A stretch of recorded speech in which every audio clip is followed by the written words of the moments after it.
So the first thing up is the school situation. Those of us that are parents, it's been a rough couple weeks as Omicron has exploded, and we talked about this last week. So Governor Stitt, never wastes a crisis to open his dumbass mouth and say something that's just complete nonsense. So on, what would that have been, Tuesday, Governor Stitt to announce executive order to address teacher shortage. So first off, I want to let people know who was in the room on this deal. It was Governor Stitt, his hand-picked Secretary of Education Ryan Walters, who last week, went and subbed at a charter school as kind of like a, media piece to toot his own horn. The COO of the state, Stephen Harp, don't know him, and then the president of the state chamber, Chad, and this is his actual name, Wormington. So anyway, four dude bros get together and announce that we are going to, have state employees jump in and do the thing, substitute in our classrooms. And I don't know about everyone, but like two immediate problems leap off the page as we tweeted about, and that is that state employees have actual jobs that they need to be doing. And then the concept that they too will catch COVID. And so, I don't know. What were folks' reactions to this when they heard this great news? So I just see a bunch of business guys got in one room and was like, we're going to solve education. And that's not noticeably absent. The state superintendent of education, who is also running for governor against Kevin Stitt, was not in the room.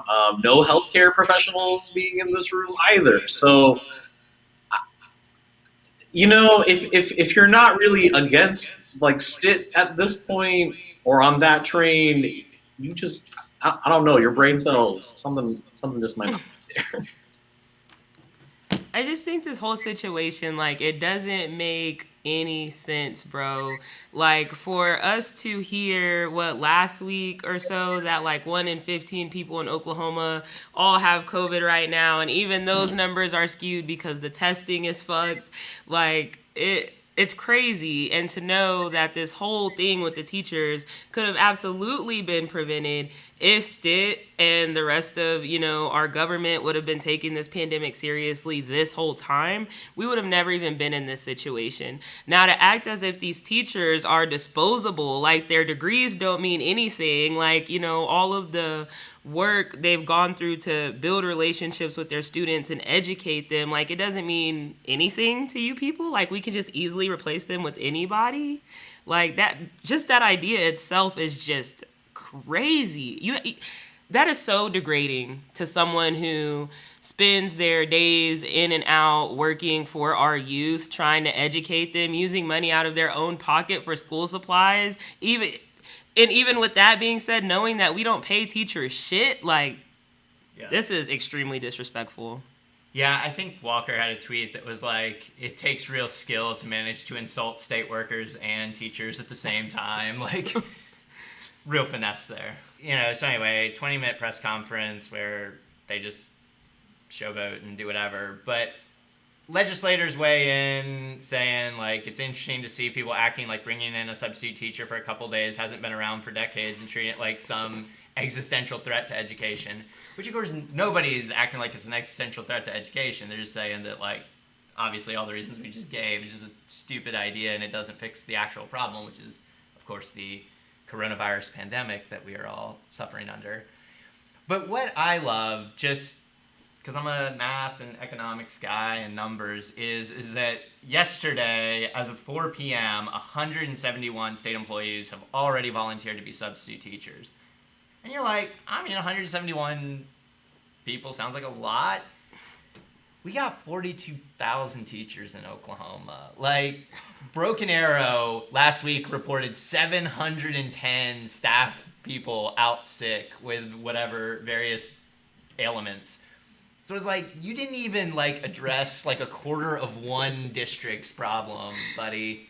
Like, what are you doing? What are you talking about?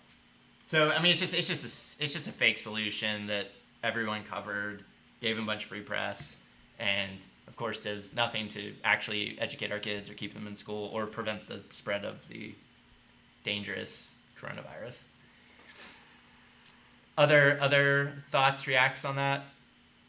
I would just like to point out how dangerous it is for our kids to still be going to school, for people who have school-age children, because there's been this big lie, as I would call it, that, oh, children don't get sick from COVID and all of this stuff. Well, I would like to point out that I read earlier this morning that I think children are sick with the Omicron at a rate that's like 4 times higher nationwide. And then in Oklahoma, our children are in hospitals at a rate like 3 times what it was a year ago. So there's that.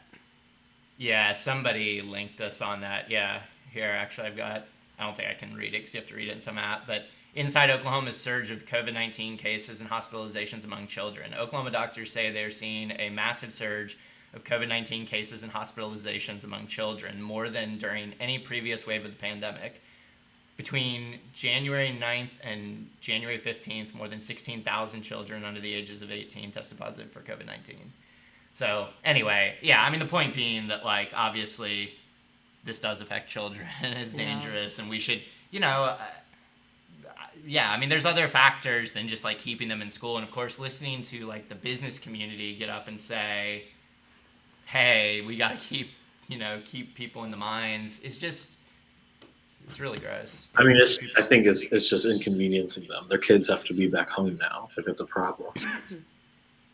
Also, there's something came out from OKCPS today, I believe, saying that there were like 3 schools that they had to all turn to remote learning, Taft Middle School being one of them, which I attended as a youth, that they had to make these schools remote because so many teachers are out sick right now. So literally 3 schools in our district had to shut down today because that's how bad this is.